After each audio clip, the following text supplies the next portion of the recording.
My sister had her friends attack me and lied straight to our dad's face about it. When I finally opened up, he sighed softly and said, "Your sister loves you. She wouldn't do that." Yesterday, she framed him for the abuse, and he's now in trouble with the law. Growing up, there was just one rule: to never hit a woman. Obviously, it was something I never even struggled with, until my 12th birthday. You see, my older sister used to beat my A on the regular. One time I had a really bad dream, and my parents' bedroom door was locked, so I slept outside hers, because even just knowing I was near my big sis was comforting. But unfortunately, she woke up before me, and beat me up so bad that I ended up going to school with bruises all over me. Her reasoning? For blocking her doorway. And when I turned 12, I started to get sick of it. It all started when I accidentally fell down the stairs. It was late at night, so my thumping woke her up, and instead of helping me up or even just ignoring me, she stomped down the stairs and kicked the back of my legs. But I was ready. I grabbed her leg and pinched it super hard, except my little act of revenge didn't feel as good as I thought it would. In fact, it made me feel worse. So much so that I started crying for being such a terrible brother, and let her hit me back 10 times harder. And don't get me wrong, I loved my parents, but I know they saw my bruises, my cuts. I know they could hear me crying in pain late at night, but they never did anything, because they were unfortunately extremely passive, and in their eyes it was okay because she was a girl hitting a boy, not the other way around. Plus, when we all hung out as a family, she had the caring big sister role down to a T. Whenever we crossed the road, she would gently extend her arm to stop me crossing too soon. She'd always run ahead of us and make sure to hold open every door for the family and for strangers. It was sickening. But one good thing did come out of it: my muscles. You see, I let all of the resentment she caused to force me to lift heavier at the gym. So by 16, not only was I on the varsity football team, but I was also jacked, and she was in the grade ahead of me, a junior, so I was constantly hearing about the gossip in her class. At this point, she had stopped hitting me, simply because I was too big, and all I wanted was to have a good relationship with her. So when I heard that she was dating the light-skinned demon Malik in her grade, I made sure to keep a close eye on him. He seemed nice at first, but they always do. It wasn't even 3 weeks into their relationship when he cheated on her with her best friend. I was literally in the same room as her when she found out. Malik had sent her a video on Snapchat of him doing backshots with her best friend.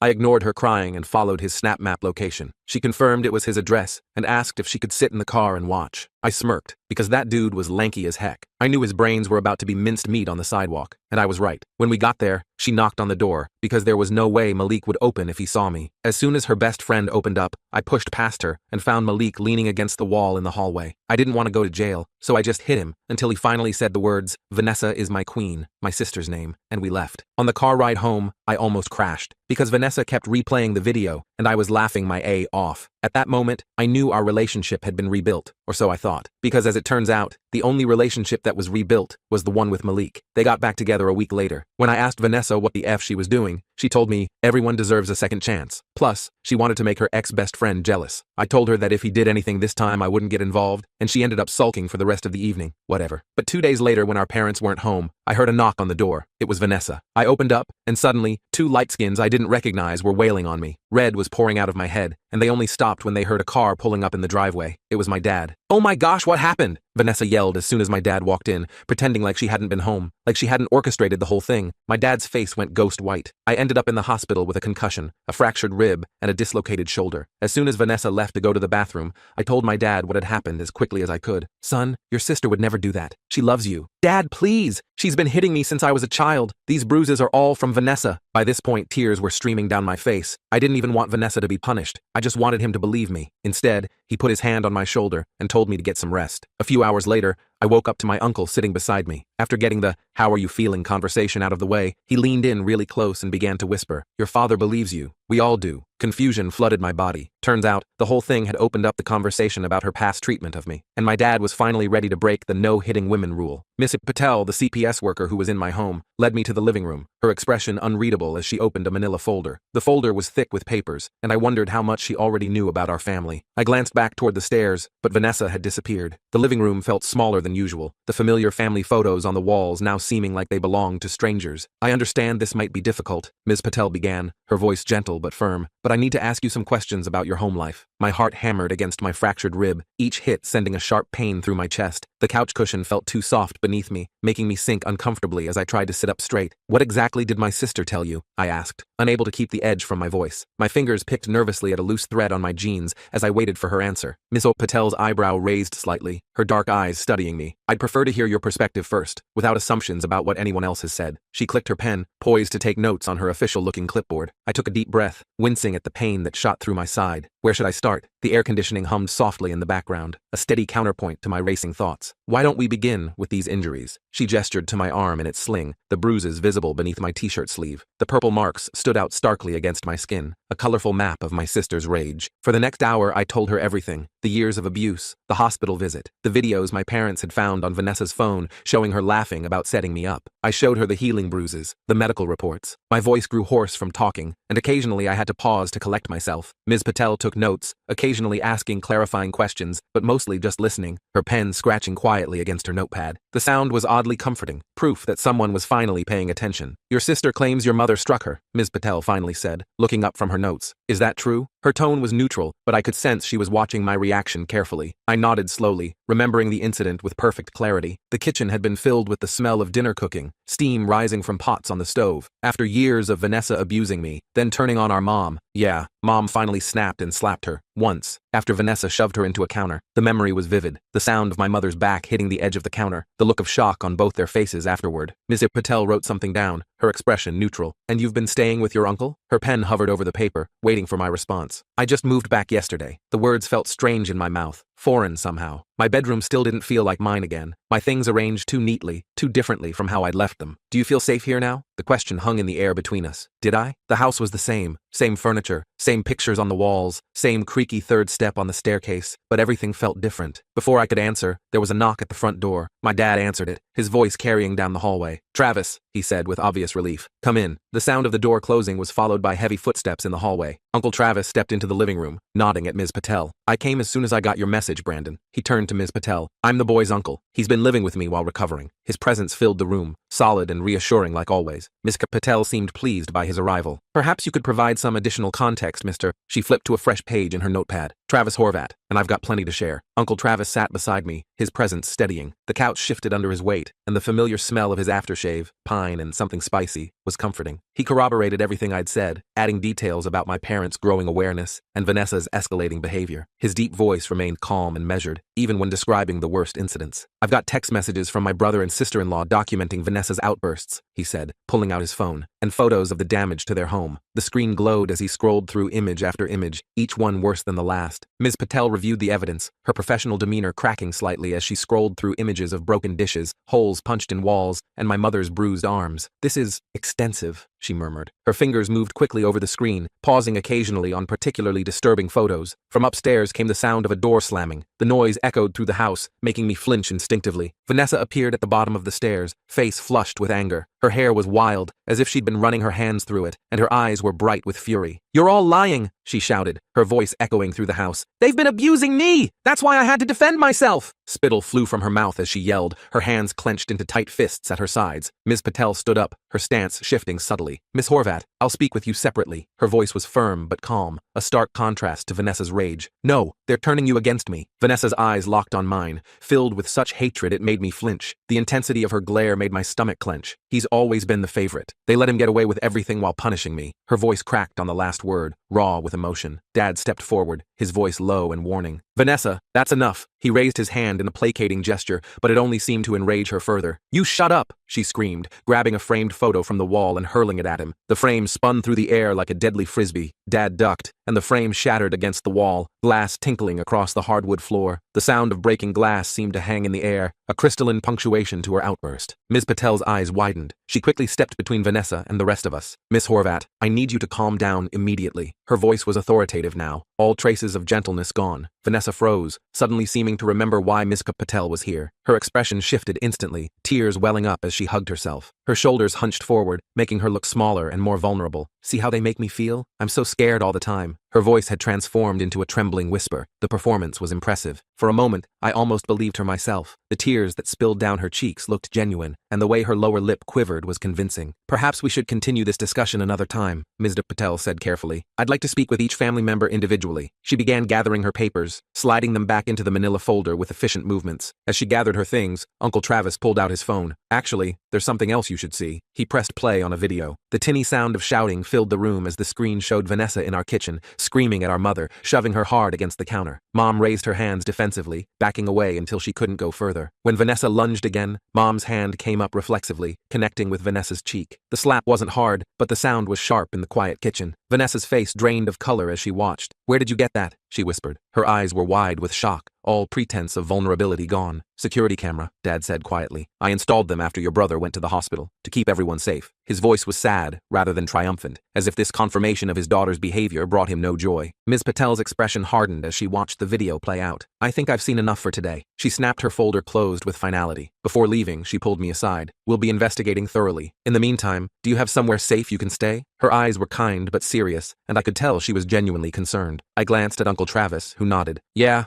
I do." The relief in her expression was evident. That night, I packed my bags again. The familiar routine of folding clothes and gathering toiletries was becoming too common. Vanessa locked herself in her room, refusing to come out even for dinner. The house was eerily quiet as I moved between my room and the bathroom, collecting my things. As Uncle Travis loaded my stuff into his truck, Mom hugged me tightly. "I'm so sorry," she whispered, her voice breaking, "for everything." Her arms around me felt both comforting and strange. When was the last time she'd hugged me like this? "It's not your fault," I told her, though part of me still wondered why they hadn't seen the truth sooner. Why it had taken a hospital visit and CPS involvement for them to finally believe me. Dad clasped my shoulder, his eyes red-rimmed. "We're going to fix this. All of it." His hand was warm and heavy, his grip firm with new resolve. As we drove away, I watched my house disappear in the side mirror. The porch light glowed softly in the gathering dusk, making the place look deceptively peaceful. "What happens now?" The truck's engine rumbled beneath us, vibrating through the seat. Uncle Travis sighed, his hands tightening on the steering wheel. "CPS will complete their investigation. Your parents are requesting family therapy, and they're looking into residential treatment options for Vanessa." The dashboard lights illuminated his face in a soft blue glow, highlighting the worry lines around his eyes. Residential treatment? Like sending her away? The idea seemed both relieving and somehow sad. It might be what she needs. Professional help in a controlled environment. His voice was gentle but firm, like he was trying to convince himself as much as me. I stared out the window, conflicted. Despite everything, I didn't hate Vanessa. I just wanted the abuse to stop. Streetlights flashed by in rhythmic intervals, casting momentary shadows across my face. The next few days passed in a blur of CPS interviews and doctor appointments. I returned to school,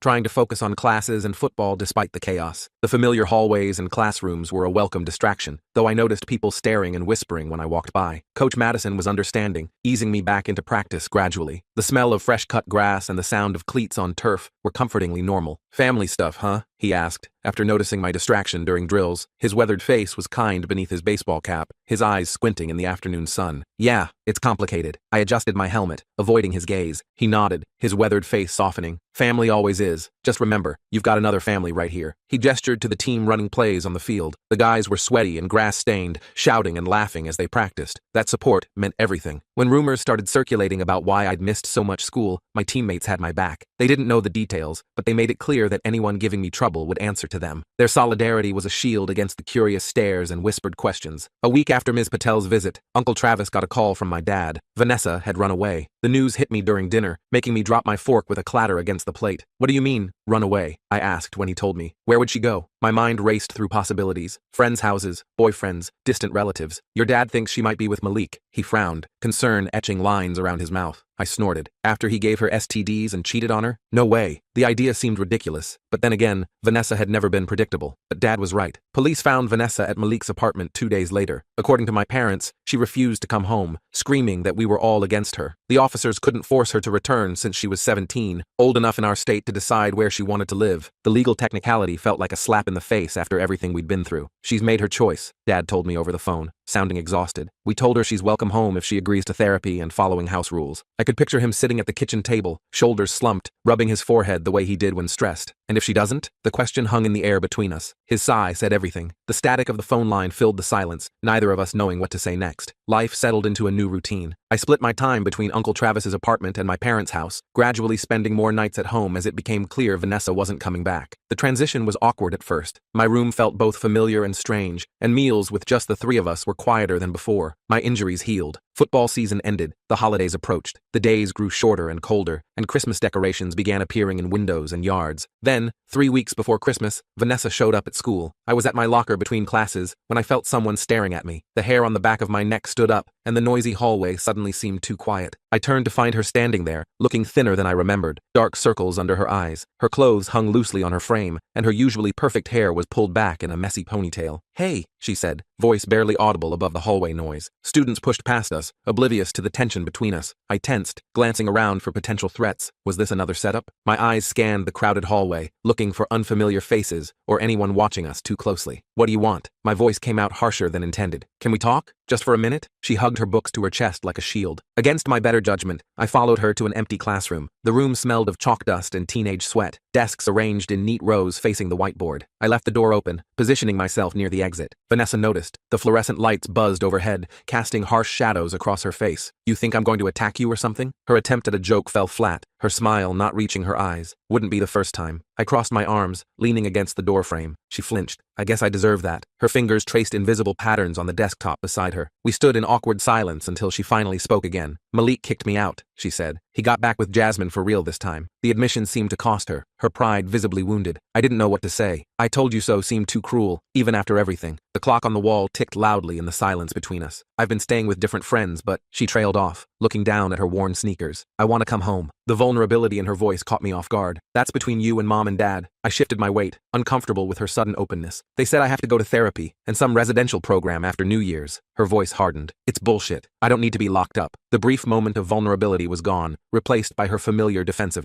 It's not prison, Vanessa. It's treatment. I picked at a loose thread on my sleeve, avoiding her eyes. Whatever. She crossed her arms. They also said I need to apologize to you. South. Sorry, I guess. The words came out flat and insincere. The half-hearted apology made something snap inside me. You guess? After years of beating me up? After sending those guys to put me in the hospital? That's the best you can do? Heat rose in my face as years of suppressed anger bubbled to the surface. Vanessa's eyes flashed. You want me to grovel? Fine. I'm sorry I hurt you. I'm sorry I was jealous that everyone always loved you more. I'm sorry I'm so fucked up that I don't know how to deal with my feelings except by hitting something. Her outburst left me speechless. For the first time, I glimpsed something real beneath her anger. Pain, confusion, insecurity. Her chest heaved with emotion, and for a moment, she looked younger, more vulnerable. I never wanted them to love me more, I said quietly. The anger drained from me, leaving only a hollow sadness. Well, they did. They do. She wiped angrily at her eyes. And now they're sending me away because they don't want to deal with me anymore. A tear escaped despite her efforts, tracing a path down her cheek. That's not true. They want to help you. I took a step toward her, then stopped, unsure. She laughed bitterly. Right, help me by getting rid of me. The bell rang, signaling the start of next period. Students began filling the hallway outside, their voices and footsteps creating a wall of sound. Just think about what I said, Vanessa muttered, pushing past me toward the door. Tell Mom and Dad I'll do their stupid therapy if it means I can come home for Christmas. Her shoulder brushed mine as she passed, and I caught a whiff of her familiar perfume, vanilla and something floral. That evening, I told my parents about the encounter. They exchanged worried glances across the kitchen table. Steam rose from our dinner plates, fogging the glasses of water beside them. We've been trying to reach her for days, Mom said, twisting her wedding ring anxiously. Her phone's been off. The overhead light caught the silver band, making it glint as she turned it. Do you think she means it? I asked. About therapy? I pushed my peas around my plate, appetite gone. Dad ran a hand through his hair. I don't know. We've heard promises before. Deep lines creased his forehead, making him look older than his years. The residential program has a good reputation, Mom added. 3 months minimum. They specialize in anger management and trauma. She spoke quickly, as if trying to convince herself as much as me. I picked at my dinner, pushing pasta around my plate. She thinks you're sending her away because you don't want her anymore. The words hung heavy in the air between us. Mom's eyes filled with tears. That's not true. We love her. We just don't know how to help her ourselves. A tear spilled over, tracking down her cheek. She wiped it away quickly with her napkin. The next day, Vanessa texted me, "Can you pick me up after school? Need to get some stuff from home." The message appeared during history class, making my phone vibrate against my leg. I read it under my desk, my heart rate picking up. I showed the message to Uncle Travis, who frowned. I don't like it. Could be another setup. He was making dinner when I got home, the kitchen filled with the smell of sautéed onions and garlic. I don't think so, I said, though I wasn't entirely convinced myself. She seemed different yesterday. I leaned against the counter, watching him chop vegetables with practiced efficiency. Different how? The knife paused mid-chop as he looked up at me. I don't know. Defeated maybe? I shrugged, unable to articulate the change I'd sensed in her. Uncle Travis considered this. I'll come with you, just in case. He set down the knife and wiped his hands on a dish towel. Decision made. We waited in the school parking lot that afternoon. The car heater blasted warm air against the December chill, fogging the windows slightly. Vanessa emerged from the building alone, looking surprised to see Uncle Travis in the passenger seat. Her breath formed small clouds in the cold air as she approached. "What's he doing here?" she asked as she climbed into the back. Her backpack landed with a thud on the seat beside her. "Moral support," I replied, pulling out of the parking space. The tires crunched on the salt-covered asphalt as we merged into the line of cars leaving the school. The drive home was silent. When we arrived, Vanessa headed straight upstairs while Uncle Travis and I waited in the kitchen. I could hear her moving around in her room, drawers opening and closing. The house felt strange with her in it again, tense, as if holding its breath. 20 minutes later, she came down with a duffel bag. I just need some clothes and stuff. I'm staying at Skylar's house tonight. The bag looked stuffed to capacity, bulging at the seams. Your parents know you're here? Uncle Travis asked. He leaned against the counter, arms crossed but stance relaxed. Vanessa rolled her eyes. I texted Mom. She's at work. She shifted the heavy bag to her other shoulder, keys jingling in her pocket. As she turned to leave, I noticed something fall from her bag, a small orange prescription bottle. It hit the tile floor with a plastic rattle, rolling toward me. I picked it up before she could grab it. What's this? I asked, reading the label. The name on the bottle wasn't hers. These are Dad's pain meds from his back surgery. My stomach dropped as I realized what she was doing. Vanessa lunged for the bottle. Give it back! It's not what you think. Her face flushed red, panic replacing her usual confidence. Uncle Travis stepped between us. Then what is it, Vanessa? His voice was calm, but firm, a tone that brooked no argument. Her face crumpled. I need something to help me sleep. I have nightmares. The admission seemed to cost her, her shoulders slumping in defeat. These aren't sleeping pills, I said, and they're not yours to take. I pocketed the bottle, keeping it safely away from her. Fine, keep them, she shouted, tears streaming down her face. You've taken everything else from me anyway. She stormed out, slamming the door behind her. The house seemed to shake with the force of it. Through the window, I watched her walk down the street, shoulders hunched, wiping furiously at her face. The winter sun was already setting, casting long shadows across the snow-dusted lawn. That night, I couldn't sleep. Vanessa's words kept replaying in my mind. You've taken everything else from me anyway. Had I? All I'd done was finally stand up for myself, tell the truth about years of abuse. Why did that make me the bad guy in her eyes? I stared at the ceiling, watching headlights occasionally sweep across it as cars passed outside. The next morning, Mom called. Vanessa had come home late last night, asking to talk. They'd stayed up for hours, and for the first time, Vanessa had opened up about her feelings, her jealousy, her anger, her fear of being abandoned. The kitchen table had become a confessional, tissues piling up as walls finally came down. She agreed to start therapy right away, Mom said, hope evident in her voice. Not just the residential program, but sessions with Dr. Bailey starting tomorrow. I could hear the cautious optimism in her voice, tempered by years of disappointment. That's good, I said cautiously. Do you believe her? I sat on the edge of Uncle Travis's guest bed, feet cold against the hardwood floor. I want to. She seemed sincere. There was a pause, filled with unspoken doubt. This time felt different. I wanted to believe it too, but experience had taught me to be wary of Vanessa's sudden changes of heart. The prescription bottle sat on my nightstand, a reminder of how far she'd gone. Over the next week, Vanessa attended 3 therapy sessions with Dr. Bailey. According to my parents, she was participating, even doing the homework assignments Dr. Bailey gave her. She stayed home every night, helped with chores without being asked, and didn't have a single outburst. The house was peaceful, in a way it hadn't been for years. It's like she's a different person, Dad told me when he came to pick me up for dinner at their house. The first family dinner since everything had happened. His eyes looked clearer, the constant worry lines around them less pronounced. I was nervous as we pulled into the driveway. You're sure this is a good idea? The house looked the same as always, but it felt different knowing Vanessa was inside. Dr. Bailey thinks it's important for healing, Dad said, but if you're uncomfortable, we can do this another time. He turned off the engine but didn't move to get out, waiting for my decision. I shook my head. No, it's fine. I want things to get better. And I did, despite the knot of anxiety in my stomach. Inside, Mom was setting the table while Vanessa helped in the kitchen, stirring something on the stove. The familiar domestic scene was surreal after everything that had happened. She looked up when we entered,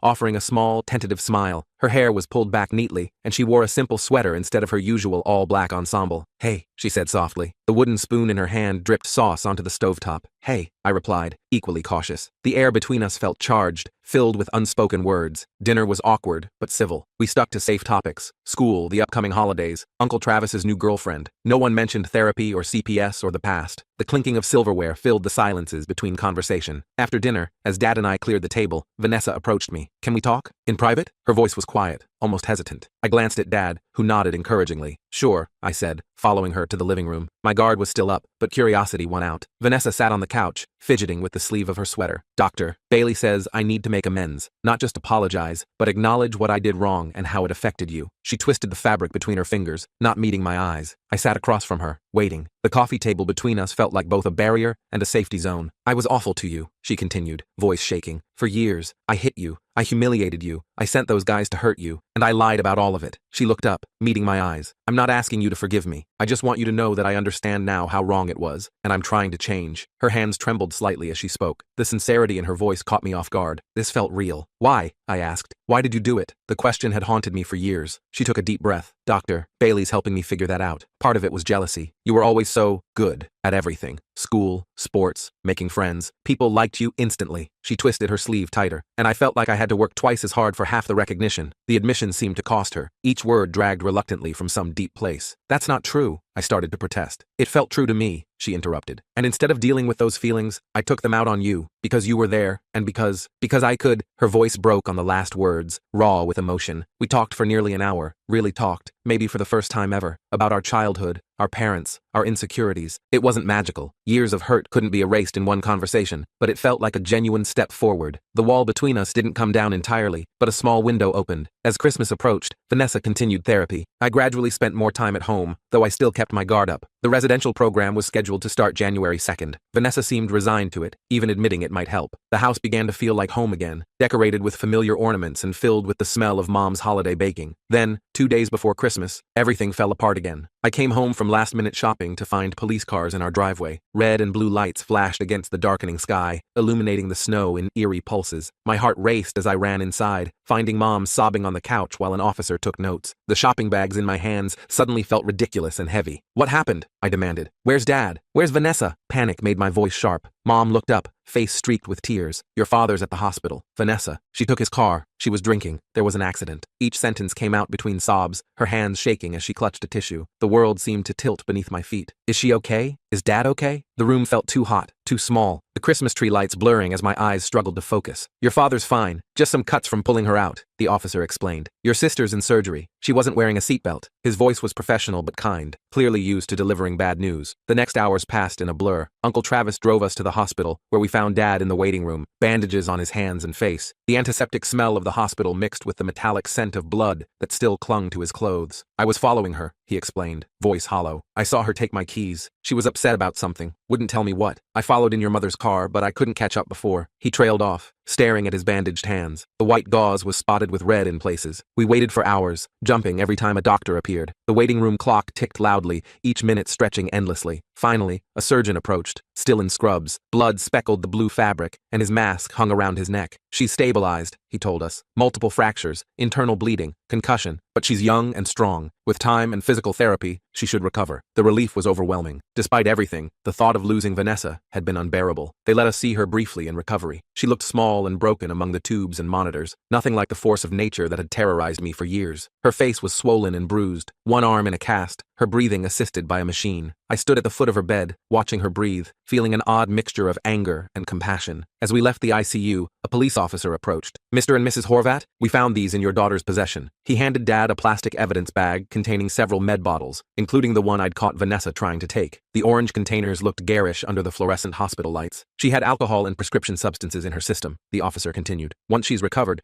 she'll likely face charges for DUI, theft of prescription medication, and driving without a license. His tone was matter-of-fact, but his eyes were sympathetic. Mom gasped. Charges? But she needs help, not punishment. Her voice rose, drawing glances from nearby nurses. That will be up to the court to decide, ma'am. As the officer walked away, Dad turned to me. Did you know about the pills? His eyes were tired, the skin around them bruised with exhaustion. I nodded reluctantly. I caught her trying to take yours last week. Uncle Travis said he told you. Guilt gnawed at me, though I knew this wasn't my fault. He did. We thought we'd found them all. Dad closed his eyes briefly. The doctor said she's been abusing prescription meds for months. That explains a lot. The revelation cast Vanessa's behavior in a new light. The mood swings, the aggression, the periods of seeming improvement followed by dramatic backslides. How much had been her, and how much had been the substances? Christmas came and went in the hospital waiting room. The staff had put up a small tree at the nurses' station, its cheerful lights at odds with the somber atmosphere. Vanessa remained sedated for days, her body too traumatized to handle consciousness. When she finally woke on December 27th, she was confused, in pain, and facing a future more complicated than ever. I visited her alone the next day. She was propped up in bed, her right leg in a cast, bandages covering much of her visible skin. The hospital room was quiet, except for the steady beep of monitors and the occasional squeak of rubber-soled shoes in the hallway. She looked away when I entered. Hey, I said, setting a small gift bag on her bedside table. Belated Christmas present. The paper rustled as I set it down. She glanced at it suspiciously. Why would you get me anything? Her voice was raspy from the breathing tube they'd removed yesterday. Because you're my sister. I sat in the visitor's chair. And because I thought you might need something to keep you busy in here. The vinyl chair squeaked as I settled into it. Curiosity won out. She reached for the bag, wincing at the the movement and pulled out a sketchbook and set of drawing pencils. The fresh paper made a satisfying sound as she flipped through the blank pages. You used to draw all the time when we were kids, I explained. Remember those comics you made about the superhero family? The memory was from before things went bad, when we were still just siblings who occasionally fought, but mostly got along. A ghost of a smile crossed her face. The Incredibles totally ripped me off. For a moment, she looked like the sister I remembered from childhood. We sat in companionable silence for a while. Finally, Vanessa spoke. I really messed up, didn't I? Her fingers traced the edge of the sketchbook, following the spiral binding. Yeah, I agreed. But you're still here. That's something. Sunlight filtered through the blinds, casting stripes across her hospital bed. She picked at the edge of her blanket. They're sending me to rehab after I get out of here. Then probably to that residential program, if I don't go to juvie instead. Her voice was flat, resigned. One day at a time, I said. Focus on getting better first. It was something Uncle Travis often said, and it felt right in this moment. She looked up at me, eyes shining with tears. Why are you being nice to me? After everything I did? A tear spilled over, tracking down her bruised cheek. I considered the question carefully, because holding on to anger just makes me more like you were, and I don't want to be that person. The truth of it settled in my chest, solid and real. Vanessa nodded slowly, understanding dawning in her eyes. I don't want to be that person either. Her voice was quiet, but determined. As I left the hospital that day, I felt something I hadn't experienced in years. Hope. Not naive optimism that everything would magically be fixed, but genuine hope that healing was possible. For Vanessa, for my parents, for me. The winter air was crisp and cold, filling my lungs with each breath. The road ahead would be long and difficult. There would be setbacks, relapses, hard days when old patterns threatened to reemerge, but I believed we might actually make it through. Not back to what we were before, but forward to something new and better. Uncle Travis was waiting in the parking lot. How'd it go? He leaned against his truck, breath fogging in the cold air. I took a deep breath of the cold winter air. It went okay. I think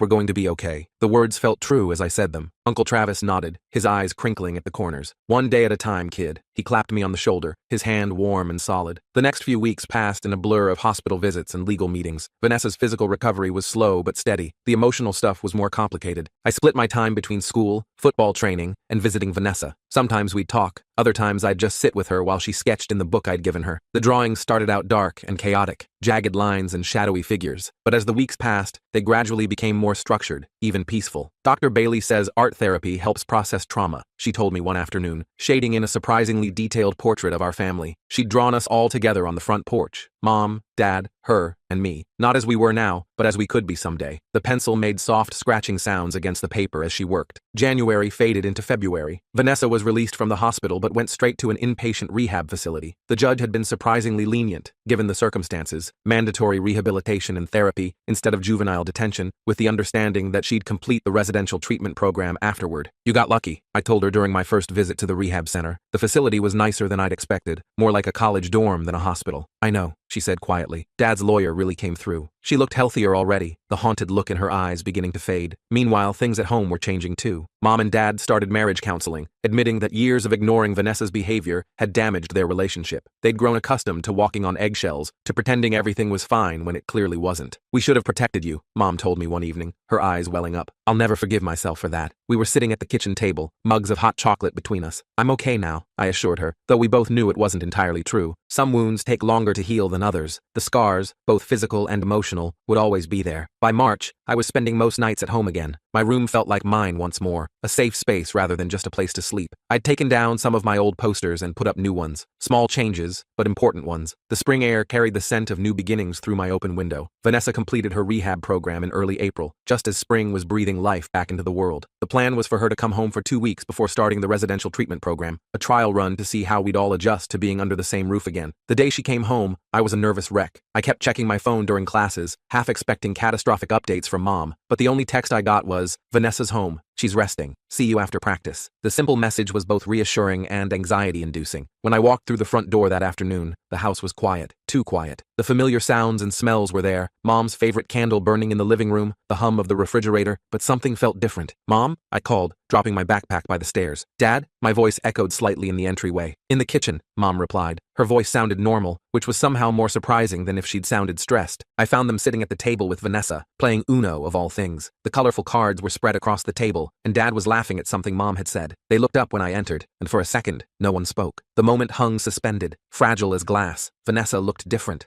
healthier. Her hair was pulled back in a neat ponytail, and she wore a simple t-shirt and jeans instead of her usual all-black ensemble. The physical changes were obvious. She'd gained back the weight she'd lost, and the dark circles under her eyes had faded. But there was something else too, a calmness that hadn't been there before. The constant tension in her shoulders had eased, and her eyes were clear. On the fourth night, I woke to the sound of crying, soft, muffled sobs coming from Vanessa's room. The digital clock on my nightstand read 2:17 a.m., its red numbers casting a faint glow across my bedroom. I lay in bed, listening, unsure what to do. The old me would have stayed put, too afraid of provoking her to offer comfort. But things were different now. I got up and padded down the hall, stopping outside her door. The wooden floor was cool beneath my bare feet. The crying continued. I knocked gently. "Vanessa, you okay?" My voice sounded loud in the quiet house. The crying stopped abruptly. After a moment she called out, "I'm fine." Her voice was thick with tears despite her claim. I could have left it at that. Part of me wanted to. But instead I said, "Can I come in?" My hand rested on the doorknob, waiting. A pause, then, "If you want." The words were soft, uncertain. I opened the door to find her sitting cross-legged on her bed, hastily wiping her eyes. Her sketchbook lay open beside her, pages flipped to a drawing of two children, a boy and a girl, holding hands. The nightlight in the corner cast a soft glow across the room, making shadows dance on the walls. "Bad dream?" I asked, hovering in the doorway. The carpet muffled my footsteps as I shifted my weight. She nodded. "About the accident. I keep seeing Dad's face when he pulled me out of the car. He looked so scared." Her fingers twisted in the blanket, knuckles white with tension. I moved into the room, sitting cautiously on the edge of her bed. The mattress dipped slightly under my weight. He was. We all were. The memory of that night was still vivid. The police lights, Mom's tears, the endless hospital waiting room. "I didn't mean to drive into that tree," she said quietly. "I was just so angry, and the pills made everything fuzzy, and I couldn't see straight, and..." Her words tumbled out in a rush, as if she'd been holding them back for weeks. "I know," I cut her off gently. "No one thinks you crashed on purpose." I reached out hesitantly, then let my hand rest on her shoulder. She didn't flinch away. She picked at a loose thread on her blanket. "Doctor," Bailey says, "I need to make peace with my mistakes. That I can't change the past, but I can choose what I do next." The thread came loose in her fingers, and she wound it around her index finger absently. Sounds like good advice. The night was quiet around us, the house settling with occasional creaks and sighs. "Yeah." She looked up at me, eyes red-rimmed but clear. "I'm trying. It's just hard sometimes." A car passed outside, its headlights briefly illuminating the room through the curtains. I nodded, understanding completely. "I know, but you're not doing it alone anymore." And for the first time in years, I truly believed that we might be okay. Not perfect, not unchanged, but okay. The road ahead would be long, but at least now we were all walking it together.